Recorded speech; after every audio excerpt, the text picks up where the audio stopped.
აჭარის მაღალმთიანეთში ჰესის მშენებლობის საკითხზე დროს კითხვებს პირდაპირ ეთერში საქართველოს ენერგეტიკის მინისტრის მოადგილე პასუხობდა.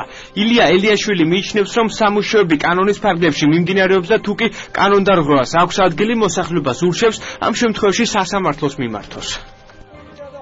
რაც წამოგვიყენეს მოსახლეობამ, შეუძლებელი იყო მათი შესრულება, ფაქტურად ჩიხში შევიდა პროცესი.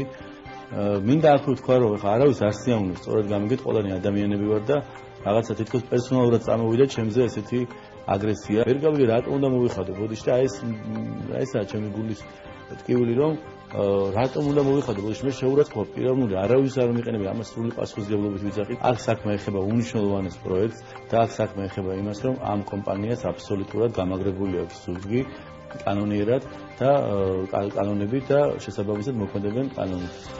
ჩვენი მოთხოვნა იყო, რომ მომხდარიყო კანონის დაცვა მოსახლეობის მხრიდანაც, არ მომხდარიყო დაპირისპირება, ამიტომ ჩავედი მე ზუსტად იქ. სამუშაოები არ უნდა გაჩერდეს. როგორც არ უნდა იყოს, თუ სასამართლო არ გააჩერებს სამუშაოები არ უნდა გაჩერდეს.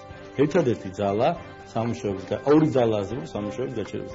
თუ კონტრაქტორი თვითონ გადაწყვეტავს რატომღაც რომ გააჩეროს სამუშაოები, ამას მოყვება თავის სხვა პროცესები, რა თქმა უნდა, იმიტომ რომ მაგასაც მოთხოვ პასუხს რატო აჩერებს და მეორე სასამართლომ გააჩეროს. სხვა ძალა სამუშაოების ხელმოწერილი კონტრაქტის გაცემული ნებართვის არ არსებობს.